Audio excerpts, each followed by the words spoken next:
সাংবাদিকৰ ঘৰত চুৰৰ সাফাই অভিযান চুৰে লুটিলে নগদ ধন আৰু সোণৰ খাৰু সাংবাদিক আইনাল হকৰ বাসগৃহত চুৰিকাণ্ডৰ ঘটনা সংঘটিত হৈছে বৰপেটাৰ মাজৰ চৰত সংঘটিত হৈছে এই চুৰিকাণ্ডৰ ঘটনাটো চুৰিকাণ্ডৰ সময়ত ঘৰত নাছিল পৰিয়ালৰ লোক আৰু পৰিয়ালৰ লোক নথকাৰ সুযোগতে চুৰে চলালে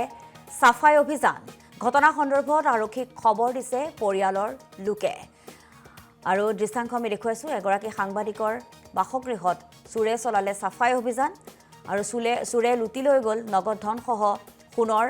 অলংকাৰ সাংবাদিক আইনাল হকৰ বাসগৃহতে নিশাৰ ভাগত চুৰিকাণ্ডৰ ঘটনা সংঘটিত হৈছে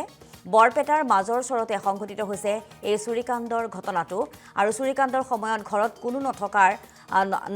কোনো নাছিল আৰু তেনে সময়তে সেই সুযোগতে চুৰে লুটি নিলে সা সামগ্ৰী আৰু অলংকাৰ সহ টকা চাওক আজি মানে আমাৰ গাঁৱৰ ঘৰৰ ওচৰতে এখন স্কুলৰ ব্যক্তিগত খণ্ড স্কুলৰ অধিৱেশন এটা চলি আছিল তাতে সাংস্কৃতিক সন্ধিয়া আছিল মই জাষ্ট মানে ঘৰৰ পৰা 9:30 মানত ওলাই গৈছোঁ যাই পেলাই কিছু সময় তাতে দেৰি কৰি পেলাই আকৌ ঘৰত আহি চাওঁ যে ঘৰৰ দৰ্জা ভাঙি ভিতৰৰ দুটা আলমিৰা আছিল আলমিৰাৰ লক মানে ভাঙি কিছু বস্তু লৈছে যদিও মানে যিখিনি মানে দৰকাৰী অলংকাৰ আছিল সোণৰ যিখিনি গহনা আছিল সেইখিনি ল'ব পৰা নাই তাৰে ভিতৰত মোটামুটি দুজোৰ শাখা লৈছে আৰু 5,500 টকা কেছ আছিল এই পইচাখিনি লৈছে কিমান টকা হ'ব এতিয়া বজাৰ মূল্য মোটামুটি ধৰকচোন 60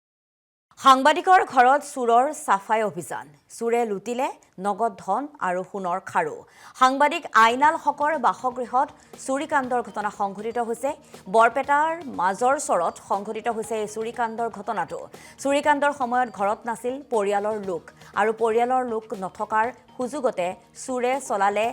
সাফাই অভিযান ঘটনা সন্দৰ্ভত আৰক্ষীক খবৰ দিছে পৰিয়ালৰ লোকে আৰু দৃশ্যাংশ আমি দেখুৱাইছো এগৰাকী সাংবাদিকৰ বাসগৃহত চুৰে চলালে সাফাই অভিযান আৰু চুৰে লুটি লৈ গ'ল নগদ ধন সহ সোণৰ অলংকাৰ সাংবাদিক আইনাল হকৰ বাসগৃহতে নিশাৰ ভাগত চুৰিকাণ্ডৰ ঘটনা সংঘটিত হৈছে বৰপেটাৰ মাজৰ চৰতে সংঘটিত হৈছে এই চুৰিকাণ্ডৰ ঘটনাটো আৰু চুৰিকাণ্ডৰ সময়ত ঘৰত কোনো নাছিল আৰু তেনে সময়তে সেই সুযোগতে চুৰে লুটি নিলে সা সামগ্ৰী আৰু অলংকাৰ সহ টকা চাওক আজি মানে আমাৰ গাঁৱৰ ঘৰৰ ওচৰতে এখন স্কুলৰ ব্যক্তিগত খণ্ড স্কুলৰ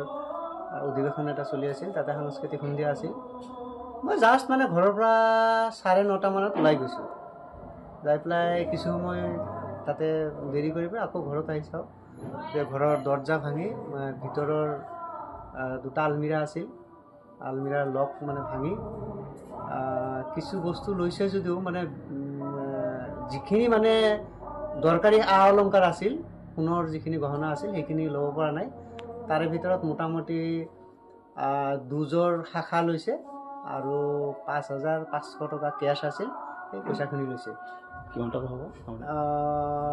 এতিয়া বজাৰ মূল্য মোটামুটি ধৰকচোন 60